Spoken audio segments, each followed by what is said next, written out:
How are y'all doing today? Hope you're well.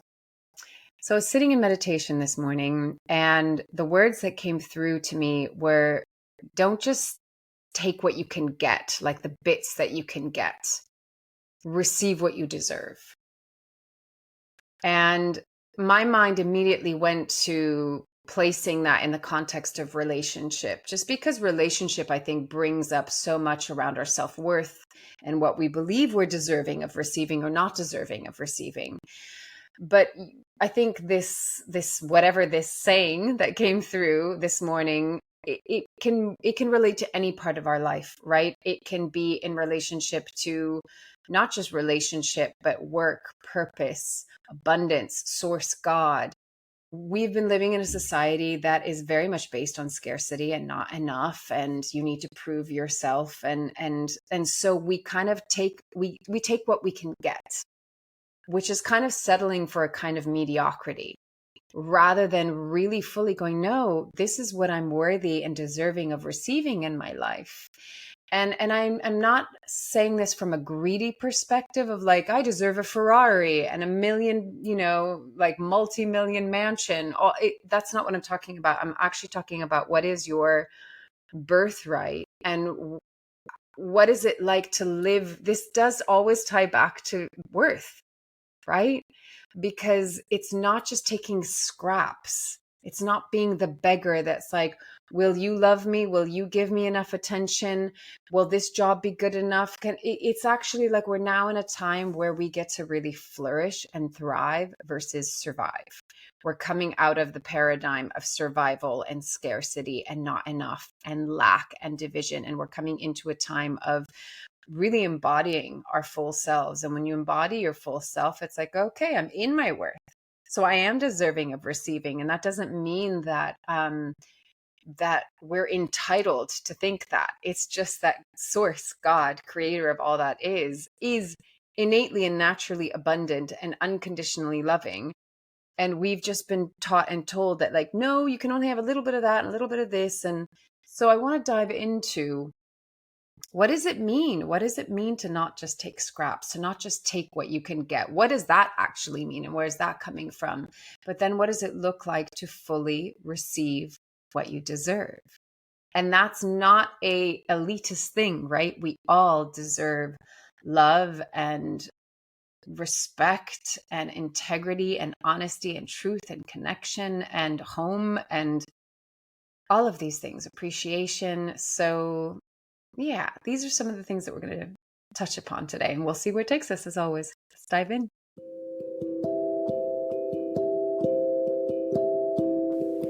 This is Corinne Bloom, and you're listening to Raw Conversations.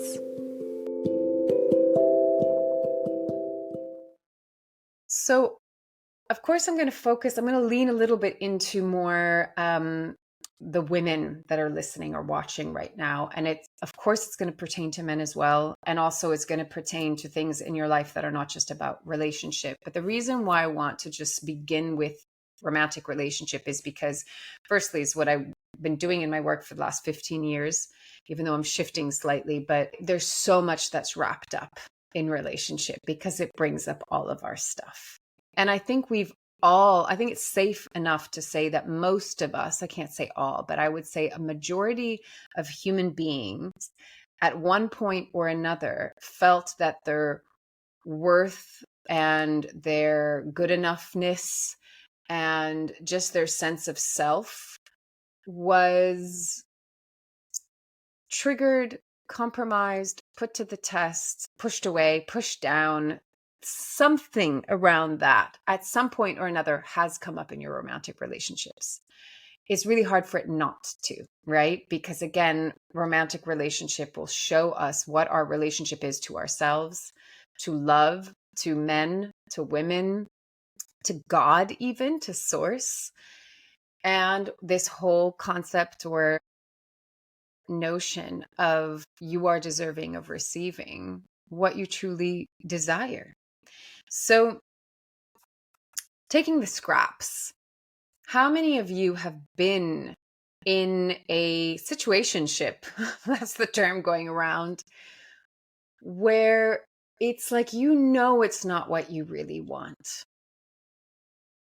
That the I'm going to speak to the women that have been with a man. I'm just going to use that terminology, but please insert whatever feels right for you, right? Whatever pertains to you personally. And you're with a man and he's not really showing up. He's not really giving you presence. He's not committing. He's not putting 2 feet in. At worst, he's not even like being honest. Maybe he's being unfaithful, whatever it is. But whatever it is, it's not aligning with you. And you can feel it's either triggering anxiety or it's triggering avoidance. It's triggering something where your nervous system says, I don't feel safe in this situation. And that doesn't have to equate you're being abused. It just means I'm not in an authentic, genuine container where there's mutual respect. And whatever reason, he could be just young or not have the capacity or not emotionally intelligent and mature or can't, like I said, can't commit for whatever reason. And yet you're putting up with it. You're staying. And at worst, within that situation is you're staying and you're telling yourself a story that his behavior is because you're not good enough, because you're not sexy enough, not beautiful enough, not lovable enough, not smart enough. So you're doing something wrong. Something must be wrong with you. You're messing it up. You're not saying the right thing. You're not doing the right thing. You're not wearing the right thing. How many of you have been there? Because I've certainly spoken to hundreds of women that have been there. And it's this kind of like, sometimes women put up with this behavior, and I'm sure men do. They have their own version as well. But women will put up with behavior that they know isn't right, but they'll put up with it because it's like, well, it's the best that I can get. Or it's something is better than nothing. And that's actually, I have to disagree with that. I get why women will say it's better than nothing. And I've been there myself. I'm not going to lie. I've been there myself. I've been like, well, there's not a whole lot of option around here. It's either I'm alone or I'm this, and these are the good things, but these are the things that cause me pain. And of course, any and all relationships, whatever, if they're committed or not committed, there's always something to learn. If we don't fall into the victimized role, there's always something to learn and to grow and evolve through. Like you can always take whatever they say, lemons, and turn it into lemonade, right? There's always something that we can gain. It's not lost time ever if we choose to take it and use it consciously, right? But we've been there where it's like, okay, I'm really compromising myself here. And I get that there's sometimes the fear of being alone, or maybe you've been single for a long time and you don't want to continue to be single, or you're still seeking for something. But what happens is that if we keep on saying yes to something that actually is not in resonance with who we are, it's not in resonance with what we want, it's not in resonance and in alignment with our non-negotiables, we are delaying the process because we're saying yes to something that isn't what we truly need and want, right? And so, but the deeper underrooted part could be, well, you're not worthy or deserving of anything better. Or, your father never loved you more than that. So that's all you know. And that's what you should put up with. You're lucky that you even have attention. You're lucky that guy's even giving you attention or taking you out on a date or sleeping with you or what, this is the mentality. This is what I've heard so many times over and over and over again, but it's not coming from a place of worth. It's not coming from a place of, do I choose him? It's coming from, does he choose me? Does he want me? Does he like me? Does he want to spend time with me? Is he going to call me? Is he going to text me? Do you see how your power is so outside of yourself? Because society in many ways has said, take what you can get the scraps. Better to have crumbs than nothing. And it takes a lot to come to that place of like, wait a second. No. I don't have to live in a paradigm of scarcity and lack and not good enough. And that it's a total false illusion and lie that I'm not deserving of actually being treated well. I'm not deserving of actually receiving what is my birthright, which is love and integrity and authenticity and honesty and pure and true connection that doesn't have any manipulation or games or whatever. Yeah. So moving into receiving what I'm deserving of. It's so, as I say that, it's like, okay, those were the words that came through. And so I'm going to say them because I'm just going to trust what comes through. But words have, they're tricky because they can have a lot of connotation, right? So even deserving can come a lot from either elitism or praise and punishment, or, the whole thing of, if you're good, God loves you. And if you're bad, you're going to be sent to hell. And God hates you, doesn't love you at all. It's just, there's so much intertwined and enmeshed with other things that shouldn't be crumpled all in together in one messy ball of yarn, right? The simplest truth is that you are a creation of source, and you are loved unconditionally, and your essence is love. And so that is your birthright, just simply by existing, not even just your human birthright. That is your eternal, infinite soul birthright. It is who you are and what you're made of, right? So to have this belief that we're not deserving of who we are, of what we're made of, it's almost like it would be as weird as saying you're not deserving of having skin. You don't deserve to have skin. It's like, well, but that's a part of my body, right? It comes with skin. I can't remove it. It would be an illusion for me to believe I don't have skin right now. Do you see what I'm saying? I'm trying to put it into like a real, tangible, practical term where it seems ridiculous that you wouldn't be a body without skin. Likewise, you wouldn't be a soul without love. You're born deserving of skin. So therefore, you were born deserving of love. If I'm going to go on with that analogy, I hope you get me, that this isn't too weird.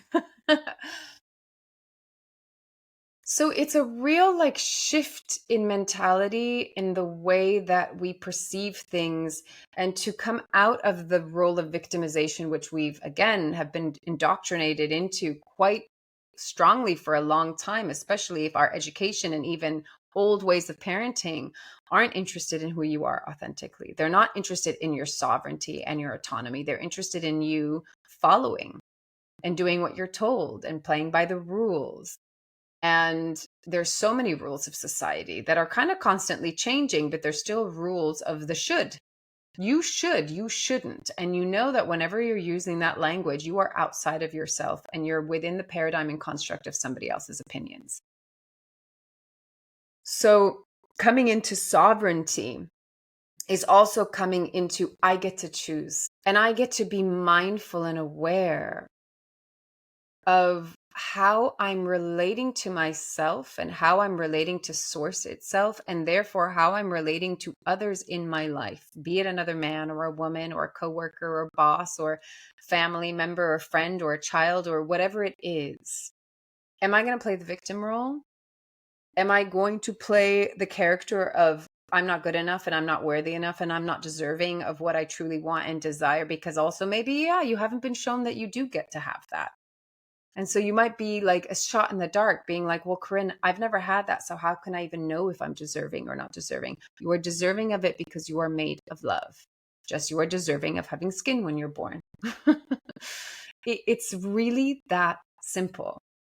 And when we come from the embodiment of, I get to choose to not play the character that society has wanted me to play, and I'm going to have to go against the grain and against the habit and against the belief systems that maybe you formed an identity around. And I'm going to come into this place of, you know what? I am deserving of receiving that which is my birthright. So that's love. That's abundance in all forms, not just financial. Even just the act of receiving, we're not so good at that because it's vulnerable, because we have to open ourselves, because we have to allow ourselves to believe again that we're good enough and worthy and deserving of being loved by God's source, creator of all that is, and our parents and our friends and our community and the world and the collective at large, that we belong. So many people feel like they don't belong. They don't belong on this planet. They don't belong to their family. They don't belong to their friends. They don't belong to themselves. They don't belong to their partners. And what I mean by belonging, it's like that. It's the oneness that we're used to outside of this realm. It's inclusion, not by way of fitting in, which means you have to change who you uniquely and authentically are and fit in by, wearing the Levi's and the white shirt and, being in the cubicle as an example, right? No, you get to be your colorful self. Whatever your own unique signature is, you get to be that. You get to be included for that. You get to belong for that. You get to be loved for that. But in order to not just take scraps and actually receive what we deserve, we have to stop saying, yes, I'll take the scraps. Yes, I'll put up with that behavior because at least it's some kind of attention and love and affection and intimacy. It's not good enough. And when I say it's not good enough, it's not at all to judge and put down the person that isn't showing up good enough for you. It just simply means, you know what? They do not have the capacity right now. If they're not showing up with integrity, if they're not choosing you, if they're not putting 2 feet in, if they're not being honest, if they're not showing up authentically, it has nothing to do with you. As long as you're taking responsibility for your stuff and you're showing up with authenticity and integrity and self-responsibility, and you're not playing out a drama or triggering or projecting. Like, let's say you're as clear a vessel as possible, and I put that in quotations because we're never just like totally pure, right? We're human, we have our stuff, but at least if we're taking self-responsibility for our stuff, we're holding it, right? And there's a purity to that because I'm not lashing it out or projecting it or pasting it onto somebody else. I'm going, yeah, okay, this is my stuff. This is the stuff that I need to still look at and love and heal and alchemize. I'm holding it, right? So let's say you're doing that and the other person can't show up in the same way. They can't show up to the table and meet you halfway and reciprocate what you're putting in, in their own way, but to reciprocate that. It's just simply not within their capacity. And so then it has nothing to do with you. And it most certainly doesn't have anything to do with your worth. Could it have something to do with your behavior if you're not taking self-responsibility for it? Sure. But that doesn't mean you're not worthy.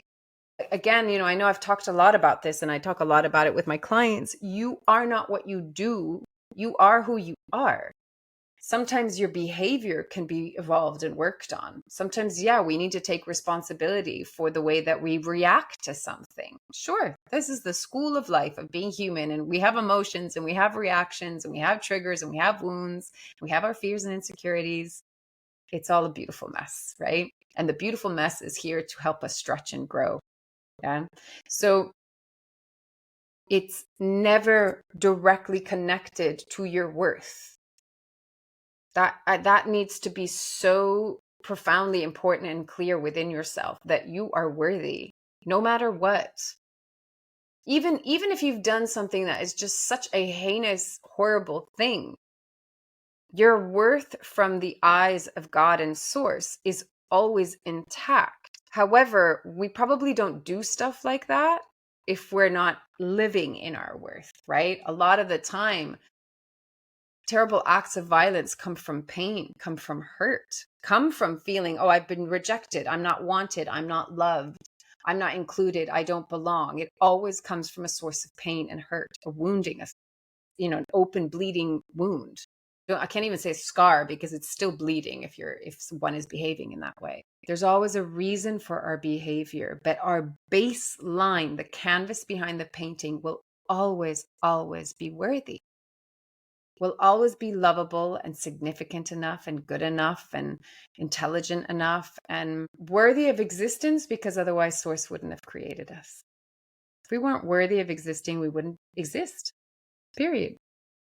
So that has to be the baseline. That has to be the foundation. That has to be the canvas behind the painting. What you paint on the canvas, that is our responsibility. And, maybe we're set up in a way that our personality is a certain way, our life experiences kind of happen in a certain way because there's something that our soul is like, I want to paint this kind of painting this time around. This is the mood. This is the feeling. This is the trajectory. This is the movement of growth that I want to experience in this lifetime. So I might need to have the father that abandons me. I might need to have the divorce. I might need to have this injury, this challenge, this insecurity, this beliefs, whatever it is, it's like all beautifully orchestrated for you to get what your soul is like. I've come to learn this course in this life. And I think for pretty much every human being right now, especially because we're coming out of these massive cycles, massive cycles, all of the like the astrological cycle, the Kali Yuga cycle, the just so many different cycles are coming into a like alignment and almost like a zero still point to begin again, to begin a new cycle. And so I think pretty much every human being, the cycle that we're wrapping up is that you're not connected to source, that you're not worthy and lovable, that you're not powerful, that you're insignificant, or you're just a speck of blue in the middle of like, quantum universes. No, you matter. You matter. Because everything is inside and out and outside and in, a fractal within a fractal. So every little tiny thing matters because it is a part of source and creation and consciousness and love itself. Don't let them tell you that you're insignificant. You matter because you exist. You belong because you exist. You're worthy because you exist. And if you're worthy because you exist, then you deserve love. So the human self needs to kind of catch up with this, right? Because the human self has the story, has the narrative, has the trauma, has the wounding. My father wasn't emotionally available. He didn't love me. My mother wasn't nurturing. She was hard on me. Whatever the story and the narrative is.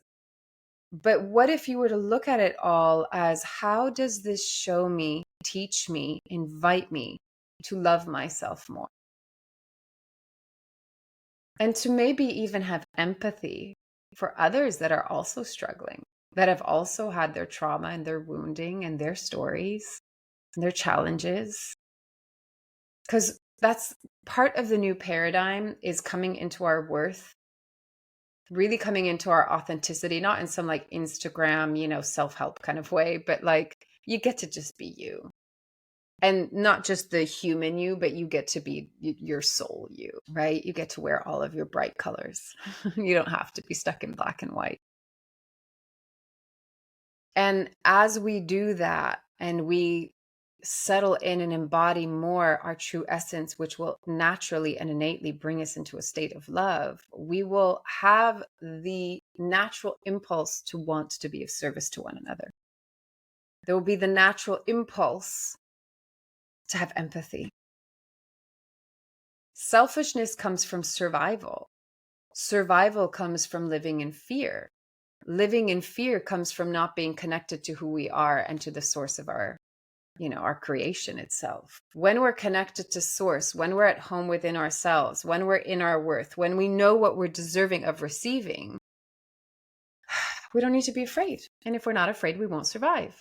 And if we're not in survival, we won't be selfish, right? See how it all kind of zooms in and zooms out again. Spirals in and spirals back out. So it's a really beautiful time, but we have to move through that transition. And part of that transition is letting go, like saying, no, I'm not going to just take the scraps of life, because actually there's so much more. And again, I don't mean greed. I mean, the true essence of abundance is that there's more than enough. And that more than enoughness begins with there's more than enough love in all of existence for you to be loved. And that you're deserving of loving yourself. You're deserving of allowing yourself to open up to receiving love and knowing that that love isn't going to hurt you or reject you or abandon you. That you deserve that. And you don't need to put up with anything less than that. And that means that you have to do that for yourself. Because if you're not doing that for yourself, you will let other people get away with it. And again, no blame, judgment, or shame on them. They have their own inner journey. They have their own healing. They have their own awakening to do. Meeting people where they're at and understanding their capacity so you don't have to take things personal is so helpful in unraveling the messes that we get ourselves into. I just keep on coming back to what's going to change the world is if we can just be so much more kind and gentle with ourselves and with one another. So easy to get into the drama. It's so easy to get into stories. It's so easy to get into arguments or conflict or competition. I see it even, hearing a little bit like the drama at my daughter's school. Oh, and she did this and she said that and this, she acted like this and she was mean and she's a bully here. And what I will speak to with my daughter is, yeah, the way that that person is showing up, like that's not kind, right? It's not nice. And we have two ways that we can respond to it. One is to not get into the reactivity and to fight back with the same behavior. So it's to show up differently and to be the change you want to see in the world. But the second aspect to that that's really important is asking ourselves the question, or even just bringing this fact, I would call it a fact, into our awareness, is there's always a reason for somebody's behavior. Always. So that bully has pain. That kid that's like being mean has pain. And it doesn't condone their behavior, but it gives us even an undercurrent, even if it's a silent undercurrent of compassion, that is a human being going through their own story, going through their own growing pains, and that they deserve love too. They deserve connection too. And often the thing that hurts us most is when there's that feeling that there's a loss of connection to love. And this is why so much of the work goes back to our inner child experience and what we believed was true, which wasn't necessarily the truth. We can make a story because we take everything personal because we don't have the human expanded awareness yet in that moment to understand and be able to intellectualize and digest what is actually going on a larger level, right? We just don't have the capacity as babies. So a lot of adults are unfortunately still in that kind of tiny brain, the reptilian part of the brain, even that's like can't even comprehend what's going on beyond what they believed was the truth, which is most often a lie, an illusion. I don't even say it's not like a manipulated lie. It's just not the truth. So, for example, a child that was put into daycare when they were really young and they still needed their mama. They could go, oh, my parents didn't want me. They didn't love me. Something must be wrong with me. I'm not good enough if I've just been sent over here and these strangers, these aren't my family. I'm not getting the skin to skin that I need or the love and attention and bond and healthy attachment with my parent. I'm being put in this room with other crying babies and, adults that I don't know. And they don't have the pheromone that reminds me, oh, you're my mom or you're my dad. And so the story that they could make is, yeah, my parents don't want me. But the greater truth is maybe they had you when they were too young. Maybe they had to work and they had no choice. And it was so painful for them to drop you off every day in that kindergarten, in that daycare, and not be with you. But they had to because otherwise there wasn't going to be food on the plate and a roof over your head.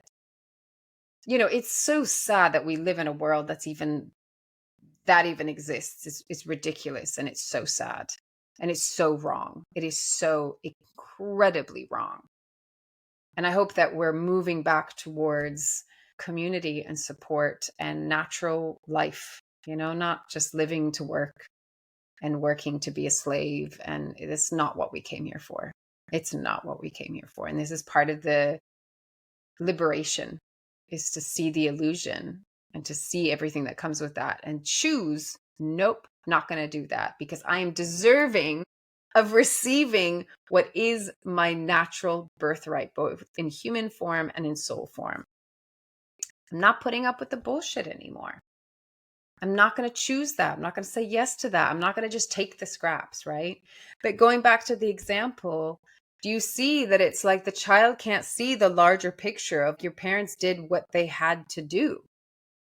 And some might say, oh, okay, no, I had a perfect childhood. We were whatever. We had money, we had wealth, we had this, we had parties with this, but my father was emotionally totally vacant. And so therefore you think something is wrong with you.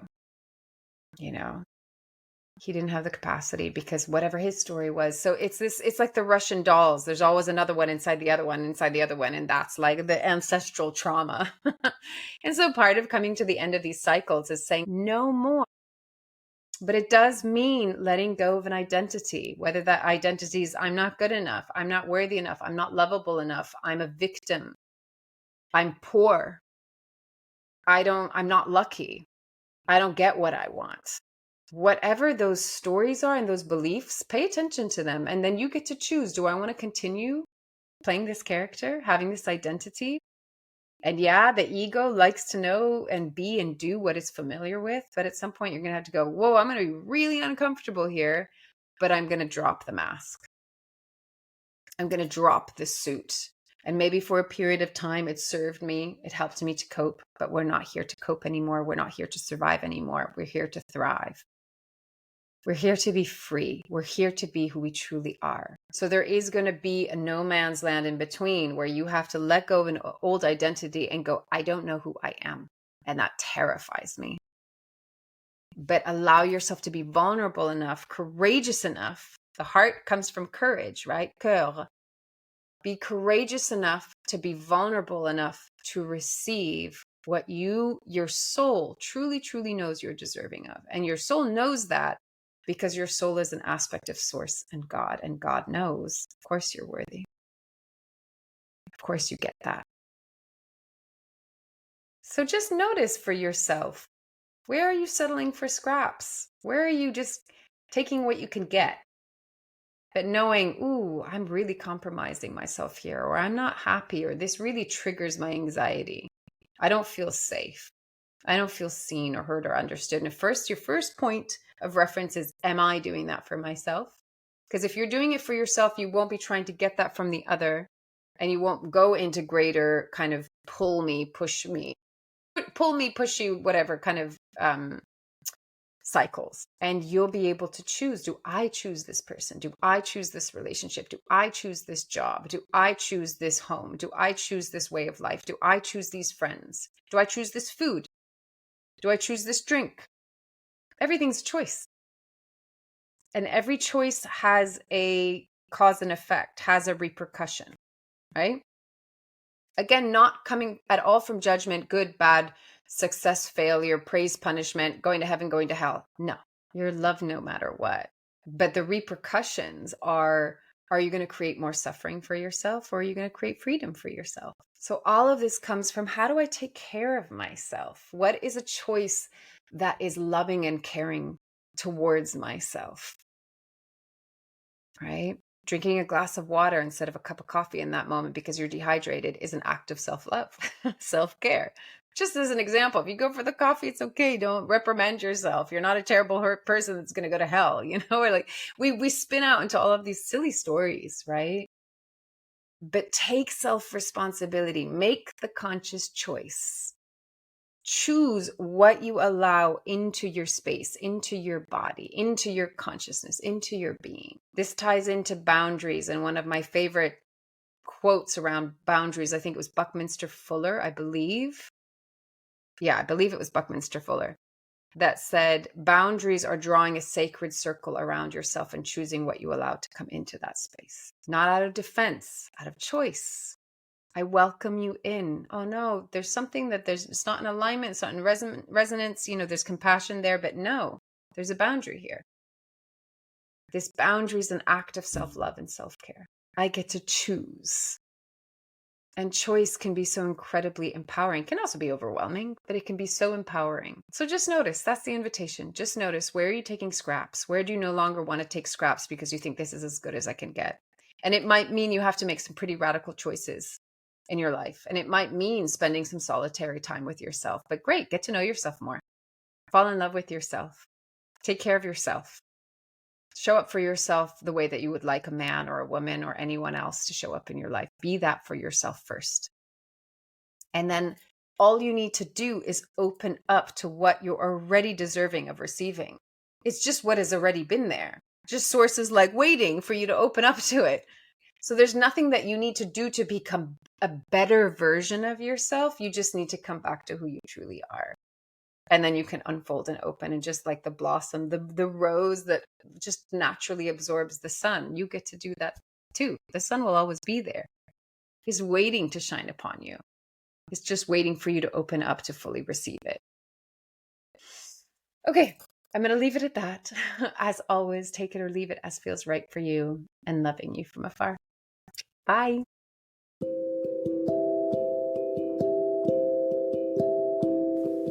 You've been listening to Raw Conversations with Corinne Bloom. Thanks so much for showing up, listening in, and being a part of the conversation with me.